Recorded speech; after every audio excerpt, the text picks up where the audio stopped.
Hello friend, स्वागत है आपका हमारे YouTube channel study smart IQ में। और मैं हूं सबा परवीन और आज हम फिर पढ़ने जा रहे हैं RRB NTPC 2025 के लिए GK GS की क्लास, जिसमें हम डिस्कस कर रहे हैं प्रीवियस ईयर क्वेश्चन। और ये हमारी क्लास 53 है। इससे पहले हम 52 क्लासेस कर चुके हैं। सो आई होप आपको ये वीडियो पसंद आती हो। तो ऐसे ही वीडियो देखने के लिए हमारे चैनल को लाइक करें, शेयर करें, सब्सक्राइब करें। तो चलिए स्टार्ट करते हैं आज की हमारी वीडियो। सो फर्स्ट है, भारत में पहली पैसेंजर ट्रेन कब चलाई गई थी? तो भारत में पहली पैसेंजर ट्रेन यह कब चलाई गई थी? तो यह चलाई गई थी 1893 में, ठीक है ना, 1853 में, सॉरी, हाँ, 1853 में पहली पैसेंजर ट्रेन चलाई गई थी। और यह ट्रेन कहाँ से कहाँ तक चली थी? तो ये चली थी बॉम्बे बोरी बंदर से ठाणे के बीच, बॉम्बे से ठाणे के बीच ये चली थी 34 किलोमीटर, ठीक है ना, 34 किलोमीटर ये ट्रेन चली थी। और इसकी शुरुआत किसने की थी ट्रेन की? तो इसे में इसको की थी लॉर्ड डलहौजी ने, ठीक है ना, लॉर्ड डलहौजी ने, ठीक है। लॉर्ड डलहौजी को ही भारतीय रेलवे का जनक कहा जाता है, ठीक है ना, भारतीय रेलवे का जनक, ठीक है ना, किसे कहा जाता है? लॉर्ड डलहौजी को ही कहा जाता है। अगर हम बात करें यहाँ पे लॉर्ड डलहौजी की, तो ये भारत के गवर्नर जनरल थे, ठीक है ना, 1848 से 1856 तक, ठीक है। ये भारत के गवर्नर जनरल रहे लॉर्ड डलहौजी, ठीक है ना। इन्हें भारतीय रेलवे का जनक कहा जाता है। और लॉर्ड डलहौजी ने ही विधवा पुनर्विवाह अधिनियम का मसौदा तैयार किया था, ठीक है ना, लॉर्ड डलहौजी ने ही। और लॉर्ड डलहौजी ने ही व्यक्तिगत का सिद्धांत अपनाया था, ठीक है ना, व्यक्तिगत का सिद्धांत अपनाया था, जिसे हड़प नीति और चूक नीति भी कहते हैं, ठीक है ना, हड़प नीति और चूक नीति भी कहते हैं। तो इसमें व्यक्तिगत सिद्धांत में क्या होता था? तो इसके तहत किसी भी राज्य का अगर उत्तराधिकारी नहीं होता था तो इसे ब्रिटिशर्स में शामिल कर लिया जाता था, ठीक है। तो इसे कहते थे व्यक्तिगत का सिद्धांत, ठीक है। चलिए नेक्स्ट है, भारतीय क्षेत्र का सबसे दक्षिणी छोर है। तो भारतीय क्षेत्र का सबसे दक्षिणी छोर ये कौन सा है? तो ये है इंदिरा पॉइंट, ठीक है। राइट आंसर है ऑप्शन ए, इंदिरा पॉइंट। ये भारतीय क्षेत्र का सबसे दक्षिणी छोर है। इंदिरा पॉइंट को पहले किन नामों से जाना जाता था?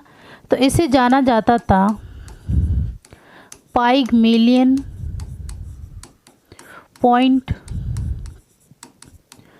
पार्सन्स पॉइंट, ठीक है, पाइगमेलियन पॉइंट और पार्सन्स पॉइंट के नाम से इसे जाना जाता था, ठीक है ना, इंदिरा पॉइंट को। और ये कहाँ पर स्थित है? तो ये अंडमान और निकोबार द्वीप समूह में स्थित है, ठीक है। और इंदिरा पॉइंट ये नाम कब पड़ा? तो इंदिरा पॉइंट 1984 में इंदिरा गांधी के आने पर, ठीक है, 1984 में इंदिरा गांधी के आने पर 1985 में, ठीक है, 1985 में आधिकारिक तौर पर इसका नाम बदलकर इंदिरा पॉइंट कर दिया गया था, ठीक है ना, 1985 में, ठीक है। चलिए नेक्स्ट है, कांग्रेस पार्टी ने 26 जनवरी 1930 को इस प्रकार मनाया। तो कांग्रेस पार्टी ने 26 जनवरी 1930 को किस प्रकार मनाया था? तो इन्होंने इसे मनाया था स्वतंत्रता दिवस के रूप में, ठीक है। तो राइट आंसर है ऑप्शन सी, स्वतंत्रता दिवस के रूप में इसे मनाया था, ठीक है। और इससे पूर्ण राज्य घोषित किया था, ठीक है ना, पूर्ण स्वराज्य घोषित किया गया था, ठीक है। लेकिन हालांकि इसे 15 अगस्त 1947 को आधिकारिक रूप से इसे स्वतंत्रता दिवस बना, ठीक है ना, 15 अगस्त 1947 को आधिकारिक तौर पर स्वतंत्रता दिवस बना था, ठीक है ना, स्वतंत्रता दिवस बना। ठीक है। फिर बात करें हम मौन विरोध दिवस, तो ये पहली बार कब हुआ था, तो ये 1996 में, ठीक है ना। 1996 में पहली बार मौन विरोध दिवस हुआ था और ये हर साल 11 अप्रैल को मनाया जाता है, ठीक है ना। हर साल कब, 11 अप्रैल को ये मौन विरोध दिवस मनाया जाता है। फिर बात करें गणतंत्र दिवस की, तो इसकी शुरुआत हुई थी 26 जनवरी 1950 को, ठीक है ना। 26 जनवरी 1950 को गणतंत्र दिवस मनाया गया था और इसी दिन संविधान लागू हुआ था, ठीक है ना। संविधान लागू हुआ था 26 जनवरी 1950 को ही, ठीक है। चलिए नेक्स्ट है सांभर झील कहाँ स्थित है, तो सांभर झील ये कहाँ स्थित है, तो सबसे पहले सांभर झील ये एक खारे पानी की झील है, ठीक है ना। खारे पानी की झील है जो कि कहाँ पर स्थित है, राजस्थान में, ठीक है ना। राजस्थान में सांभर झील स्थित है, ये खारे पानी की झील है। अगर बात करें कि दुनिया में, भारत में, सॉरी, ठीक है ना, भारत में सबसे बड़ी खारे पानी की झील, सबसे बड़ी खारे पानी की झील, ठीक है। तो खारे पानी की झील ये कौन सी है, तो ये है चिल्का झील, ठीक है ना। चिल्का झील ये खारे पानी की सबसे बड़ी झील है जो कि उड़ीसा में है, ठीक है ना। उड़ीसा में यह हैगी, ठीक है ना, चिल्का झील, ठीक है। चलिए नेक्स्ट है 1875 में मोहम्मदन एंग्लो ओरिएंटल कॉलेज की स्थापना किसने की, जो बाद में अलीगढ़ मुस्लिम विश्वविद्यालय बन गया। तो 1875 में मोहम्मदन एंग्लो ओरिएंटल कॉलेज की स्थापना किसने की थी, जो बाद में अलीगढ़ मुस्लिम विश्वविद्यालय बन गया। तो इसकी स्थापना की थी सैयद अहमद खान ने, ठीक है ना। राइट आंसर है ऑप्शन सी, सैयद अहमद खान ने 1875 में, जो बाद में अलीगढ़ मुस्लिम विश्वविद्यालय बन गया, ठीक है। फिर हम बात करें जाकिर हुसैन की, तो जाकिर हुसैन ये प्रसिद्ध तबला वादक हैं, ठीक है ना। यह प्रसिद्ध तबला वादक हैं जाकिर हुसैन। फिर हम बात करें मौलाना अबुल कलाम आज़ाद की, ठीक है ना। मौलाना अबुल कलाम आज़ाद की, तो ये भारत के पहले शिक्षा मंत्री थे, ठीक है। मौलाना अबुल कलाम आज़ाद ये भारत के पहले शिक्षा मंत्री थे और ये आईएनसी के अध्यक्ष बने, ठीक है ना। आईएनसी के अध्यक्ष ये कब बने थे, तो ये बने थे 1923 में दिल्ली स्पेशल सेशन में। ये आईएनसी के अध्यक्ष बने थे मौलाना अबुल कलाम आज़ाद और ये आईएनसी के सबसे युवा अध्यक्ष थे, ठीक है ना। सबसे युवा अध्यक्ष थे ये आईएनसी के, जो कि 1923 में बने थे दिल्ली स्पेशल सेशन में, ठीक है। और यह सबसे लंबा कार्यकाल इनका ही रहा था, ठीक है ना, 6 वर्ष का, 6 वर्ष का इनका कार्यकाल रहा। तो ये 1940 से 1945 तक ये आईएनसी के अध्यक्ष रहे, ठीक है ना, मौलाना अबुल कलाम आज़ाद। फिर अगर इनकी बात करें, इनकी पत्रिकाएं कौन कौन सी थी, तो इनकी पत्रिकाएं थी अल हिलाल और अल बालाग, ठीक है। अल हिलाल और अल बालाग ये इनकी 2 पत्रिकाएं थी, ठीक है। और इनकी पुस्तक कौन सी थी, तो इनकी पुस्तक थी इंडिया विंस फ्रीडम, ठीक है। इंडिया विंस फ्रीडम ये इनकी पुस्तक थी मौलाना अबुल कलाम आज़ाद की, ठीक है। फिर बात करें मोहम्मद अली जिन्ना, तो मोहम्मद अली जिन्ना यह मुस्लिम लीग के नेता थे, ठीक है ना। मुस्लिम लीग के नेता थे और ये पाकिस्तान के पहले गवर्नर जनरल बने, ठीक है। पाकिस्तान के पहले गवर्नर जनरल बने थे मोहम्मद अली जिन्ना।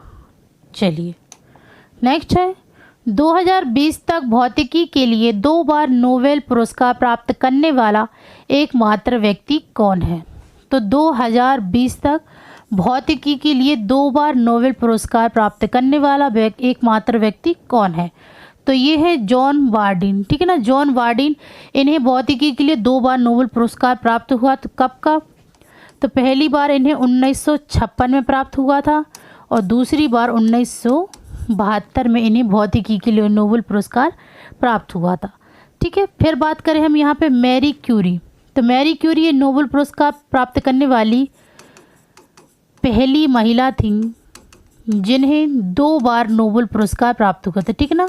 2 बार इन्हें नोबेल पुरस्कार प्राप्त हुआ था।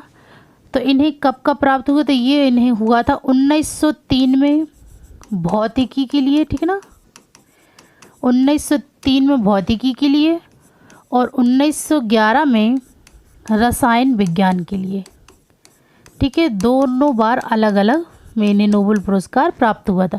पहली बार भौतिकी में और दूसरी बार रसायन विज्ञान में इन्हें नोबेल पुरस्कार प्राप्त हुआ था, ठीक है। फिर हम बात करें आर्थर एस्किन की, ठीक है ना। आर्थर एस्किन इन्हें 2018 में, ठीक है ना, 2018 में इन्हें नोबेल पुरस्कार प्राप्त हुआ था भौतिकी में। और यह सबसे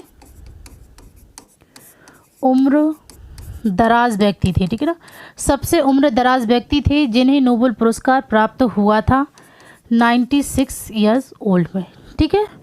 फिर बात करें हम यहाँ पे लॉरेंस ब्रैग की, तो लॉरेंस ब्रैग ये सबसे युवा व्यक्ति थे, सबसे युवा व्यक्ति थे जिन्हें नोबेल पुरस्कार प्राप्त हुआ था 1915 में 25 वर्ष की उम्र में, ठीक है। 1915 में इन्हें नोबेल पुरस्कार प्राप्त हुआ था और ये सबसे युवा व्यक्ति थे, ठीक है, लॉरेंस ब्रैग। नेक्स्ट है मुफ्त और अनिवार्य शिक्षा का अधिकार अधिनियम संसद द्वारा वर्ष में पारित किया गया। तो मुफ्त और अनिवार्य शिक्षा का अधिकार अधिनियम यह संसद द्वारा किस वर्ष में पारित किया गया था, तो यह पारित किया गया था 2009 में, ठीक है ना, 4 अगस्त 2009 को ये पारित किया गया था अधिनियम। और ये अधिनियम अनुच्छेद 21A के तहत, ठीक है, यह अनुच्छेद 21A के तहत भारत में 6 से 14 साल के बच्चों को निःशुल्क और अनिवार्य शिक्षा के तौर तरीकों का वर्णन करता है, ठीक है। और यह लागू कब हुआ था, तो लागू हुआ था 2010 में, ठीक है, 1 अप्रैल 2010 को यह अधिनियम लागू हुआ था, ठीक है, मुफ्त और अनिवार्य शिक्षा का अधिकार अधिनियम। नेक्स्ट है 2011 की जनगणना के अनुसार भारत का लिंगानुपात कितना है, तो 2011 की जनगणना के अनुसार भारत का लिंगानुपात कितना था, तो इसमें इसका लिंगानुपात था 943। राइट आंसर है ऑप्शन सी 943। नेक्स्ट है निम्नलिखित में से कौन सा निकाय फसलों के लिए न्यूनतम समर्थन मूल्य की सिफारिश करता है, तो कौन सा निकाय है जो फसलों के लिए न्यूनतम समर्थन मूल्य की सिफारिश करता है, तो ये है CACP। राइट आंसर है ऑप्शन सी और इसका फुल फॉर्म है कृषि लागत और मूल्य आयोग, ठीक है, ये इसका फुल फॉर्म है। चलिए नेक्स्ट है वर्णनात्मक इतिहास भारत गांधी के बाद किसने लिखा, तो वर्णनात्मक इतिहास भारत गांधी के बाद किसने लिखा था, तो ये लिखा था रामचंद्र गुहा ने। राइट आंसर है ऑप्शन बी रामचंद्र गुहा ने। और इस पुस्तक के लिए इन्हें 2011 में साहित्य अकेदमी पुरस्कार प्राप्त हुआ, ठीक है, साहित्य अकेदमी पुरस्कार इन्हें प्राप्त हुआ था 2011 में, ठीक है। फिर बात करें हम मालती राव की, तो मालती राव इन्होंने द ब्रिज उपन्यास लिखा था, ठीक है ना, द ब्रिज उपन्यास। फिर बात करें रूपा बाजपा, तो रूपा बाजपा ने द साड़ी शॉप, ठीक है, द साड़ी शॉप इन्होंने पुस्तक लिखी थी। और इनके लिए 2006 में अंग्रेजी भाषा के लिए इन्हें साहित्य अकेदमी पुरस्कार प्राप्त हुआ था, ठीक है ना, अंग्रेजी भाषा के लिए इन्हें साहित्य अकेदमी पुरस्कार प्राप्त हुआ था रूपा बाजवा को, ठीक है। फिर बात करें अरुंधति रॉय की, तो इनकी पुस्तक कौन सी थी, तो इनकी पुस्तक थी the God of small things. ठीक है, the God of small things, यह इनकी पुस्तक थी जिसके लिए इन्हें बुकर पुरस्कार प्राप्त हुआ था। ठीक है, बुकर पुरस्कार इन्हें प्राप्त हुआ था अरुंधति रॉय को। ठीक है, नेक्स्ट है, वर्तमान में संविधान की 8वीं अनुसूची में कितनी भाषाएं सूचीबद्ध हैं? तो वर्तमान में संविधान की 8वीं अनुसूची में कितनी भाषाएं सूचीबद्ध हैं? तो 22 भाषाएं सूचीबद्ध हैं। ठीक है, तो राइट आंसर है ऑप्शन सी 22। नेक्स्ट है, भारतीय रिजर्व बैंक की स्थापना कब हुई थी? तो भारतीय रिजर्व बैंक की स्थापना ये हुई थी अप्रैल 1935 में। राइट आंसर है ऑप्शन बी, अप्रैल 1935 में इसकी स्थापना हुई थी। और इसका कार्यालय कहाँ पे है? कार्यालय, तो सबसे पहले इसका कार्यालय था कोलकाता में। ठीक है, कोलकाता में इसका कार्यालय था। बाद में इसे 1937 में मुंबई स्थानांतरित कर दिया गया था। ठीक है ना, 1937 में इसे मुंबई स्थानांतरित कर दिया गया था। नेक्स्ट है, नवंबर 2020 तक भारत में कितने परमाणु ऊर्जा रिएक्टर काम कर रहे हैं? तो नवंबर 2020 तक भारत में कितने परमाणु ऊर्जा रिएक्टर काम कर रहे हैं? तो ये है 22 ऊर्जा परमाणु रिएक्टर जो कि काम कर रहे हैं। तो राइट आंसर है ऑप्शन ए। नेक्स्ट है, भारत में प्रथम ब्रिटिश प्रेसिडेंसी की स्थापना कहाँ की गई थी?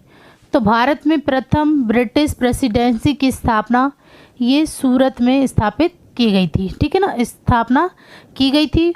और सूरत में 1612 में पहला कारखाना स्थापित किया गया था। ठीक है ना, पहला कारखाना स्थापित किया गया था 1612 में।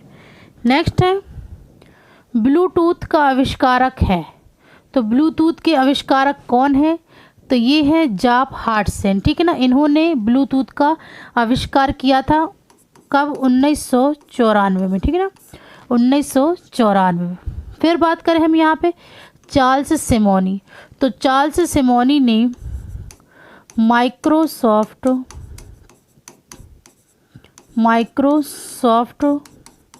वर्ड का पिता कहा जाता है। ठीक है ना, चार्ल्स सिमोनी को माइक्रोसॉफ्ट वर्ड का पिता कहा जाता है।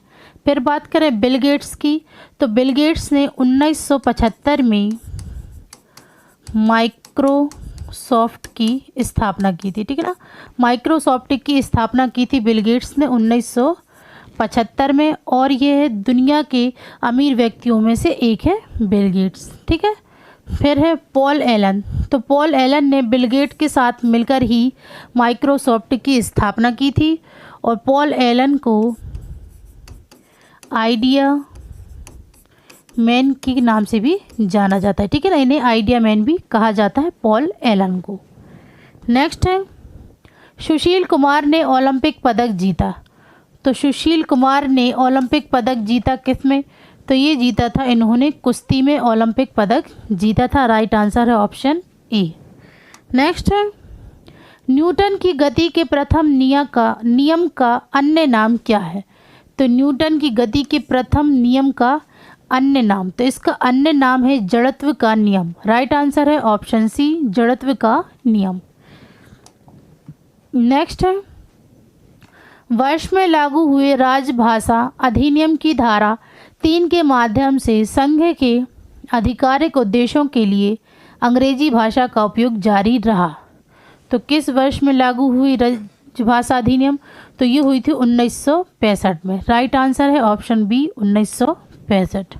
नेक्स्ट है, अजंता की गुफाओं की पेंटिंग क्या दर्शाती है?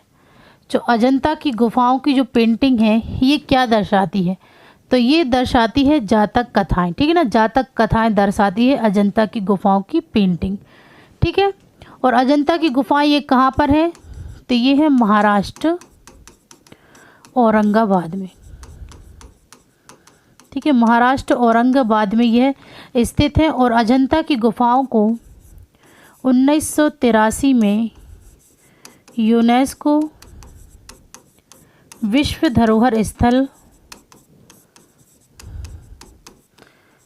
यूनेस्को विश्व धरोहर स्थल में शामिल किया गया है, ठीक है ना, अजंता की गुफाओं को। नेक्स्ट है, हमारे शरीर में वसा संचय करने वाला ऊतक कौन सा है? तो हमारे शरीर में वसा संचय करने वाला ऊतक ये है वसा ऊतक, ठीक है ना। राइट आंसर है ऑप्शन बी। इसका आंसर इसके क्वेश्चन में ही मिल गया, ठीक है ना, वसा संचय से वसा ऊतक। नेक्स्ट है, मिज़ो नेशनल फ्रंट के संस्थापक कौन थे? तो मिज़ो नेशनल फ्रंट के संस्थापक कौन थे? तो ये थे लाल डेंगा, ठीक है। लाल डेंगा ये मिज़ो नेशनल फ्रंट के संस्थापक थे और इसकी स्थापना हुई थी 1961 में, ठीक है, 1961 में इसकी स्थापना हुई थी। नेक्स्ट है, भारत के राष्ट्रपति द्वारा लोकसभा में एंग्लो इंडियन समुदाय से कितने सदस्यों को मनोनीत किया जाता है? तो लोकसभा में एंग्लो इंडियन समुदाय से कितने सदस्यों को मनोनीत किया जाता है? तो 2 लोगों को मनोनीत किया जाता है, ठीक है ना। राइट आंसर है ऑप्शन सी 2। नेक्स्ट है, एक्सेल 2010 की एक शीट में कितने कॉलम होते हैं? तो एक्सेल 2010 की एक शीट में कितने कॉलम होते हैं? तो ये होते हैं 16,384 कॉलम। राइट आंसर है ऑप्शन बी। नेक्स्ट है, खराई ऊँट मुख्य रूप से भोजन करने के लिए जाने जाते हैं। तो खराई ऊँट मुख्य रूप से भोजन करने के लिए जाने जाते हैं, तो ये जाने जाते हैं मैंग्रोव, ठीक है। राइट आंसर है ऑप्शन ए मैंग्रोव। नेक्स्ट है, निम्नलिखित में से कौन कंप्यूटर सिस्टम की मेमोरी की सबसे बड़ी इकाई है? तो कंप्यूटर सिस्टम की मेमोरी की सबसे बड़ी इकाई कौन सी है इनमें से? तो ये है योट्टाबाइट, ठीक है। राइट आंसर है ऑप्शन डी योट्टाबाइट। तो जो योट्टाबाइट है ये 1024 जेट्टाबाइट से मिलकर बनता है, ठीक है ना। 1024 जेट्टाबाइट बराबर 1 योट्टाबाइट, ठीक है। तो ये थी आज की हमारी क्लास। तो आई होप आपको ये वीडियो पसंद आई हो। तो ऐसे ही वीडियो देखने के लिए हमारे चैनल को लाइक करें, शेयर करें, सब्सक्राइब करें। Thank you.